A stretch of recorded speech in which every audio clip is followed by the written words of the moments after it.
आज हम आपके लिए फिर से एक महाभारत की रहस्यमयी जानकारी लेकर आए हैं, तो वीडियो को अंत तक जरूर देखें। क्या आप जानते हैं, जिस दुर्योधन ने पूरी जिंदगी पांडवों से बैर रखा, जिसने भगवान श्री कृष्ण की सलाह ठुकरा दी, जिसने शांति के हर प्रयास को युद्ध में बदल दिया, उसी दुर्योधन ने अपनी अंतिम सांसों में 3 अंगुलियां उठाकर क्या संकेत दिया? क्यों उसके होठों पर अंतिम शब्द भी पश्चाताप ही था? और भगवान श्री कृष्ण ने उसकी आंखें खोलकर उसे कौन सी सच्चाई दिखाई?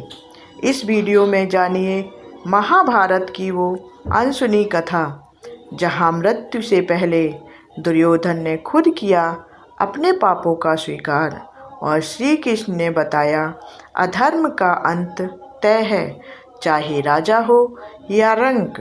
तो कहानी को शुरू करते हैं। महाभारत का युद्ध अपने अंतिम दौर में था। दुर्योधन का घमंड चूर होने लगा था। यह वही दुर्योधन था जिसे अपनी सेना और साहस पर बड़ा अभिमान था। सबके लाख समझाने के बाद भी वह पांडवों को न 5 गांव देने के लिए तैयार हुआ और न ही शांति का रास्ता अपनाना चाह रहा था। अब वह जमीन पर पड़ा था।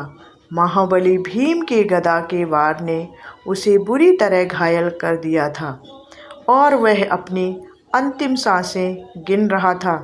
तभी वह भगवान श्री कृष्ण की ओर देखकर बार बार उंगली दिखाने लगा। आखिर पांडवों का साथ दे रहे श्री कृष्ण को अपने अंतिम समय में दुर्योधन क्यों उंगली दिखा रहा था? आइए जानते हैं महाभारत की ये रोचक कथा। महाभारत के दौरान दुर्योधन और भीम के बीच भीषण युद्ध हुआ था। तब दुर्योधन भीम के गदा के प्रहार से लहूलुहान हो गया। दुर्योधन को अपनी मृत्यु निकट दिखाई दे रही थी। तब उसने श्री कृष्ण की ओर देखते हुए 3 उंगलियां उठाईं और कुछ कहने की कोशिश की। श्री कृष्ण ने जब दुर्योधन को देखा तो वह उसके करीब गए और जानना चाहा कि वह क्या कहना चाह रहा है। तब दुर्योधन ने अंतिम समय में अपनी गलतियों पर बात की।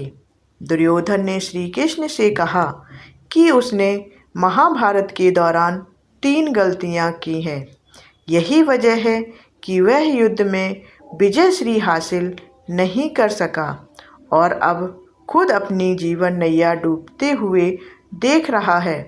अगर वह इन 3 गलतियों को नहीं करता तो उसकी जीत तय होती। तब दुर्योधन बोला कि उसकी पहली गलती यह थी कि उसने नारायण को नहीं चुना, बल्कि उनकी नारायणी सेना को चुनने का प्रयत्न किया। अगर नारायण यानी श्री कृष्ण उसके साथ होते तो वह जीत सकता था। दुर्योधन कहता है कि मेरी दूसरी गलती थी कि मैंने अपनी माँ गांधारी के कई बार कहने के बाद भी उनके सामने निर्वस्त्र नहीं गया, बल्कि लंगोट पहन कर गया। अगर मैं लंगोट पहन कर नहीं जाता तो किसी भी योद्धा के प्रहार का मेरे पूरे जीवन पर कोई असर नहीं होता और कोई भी मुझे हरा नहीं पाता। फिर दुर्योधन अपनी अंतिम गलती के बारे में बताता है। दुर्योधन कहता है कि मेरी तीसरी और आखिरी गलती यह थी कि मैं युद्ध में आखिर में गया, जबकि अगर मैं युद्ध में पहले जाता तो मेरे भाइयों सगे संबंधियों की जान बच सकती थी। इस पर श्री कृष्ण दुर्योधन को समझाते हैं कि तुम्हारी हार का मुख्य कारण है अधर्म के रास्ते पर चलना, अपनी कुलवधू द्रौपदी का चीरहरण करना। यही वजह है कि तुमने गलत कर्म किए और अपना भाग्य लिखा। श्री कृष्ण ने कहा कि तुम अपनी इन 3 गलतियों की वजह से नहीं हारे हो, बल्कि सिर्फ इसलिए हारे क्योंकि तुमने अधर्म की राह चुनी।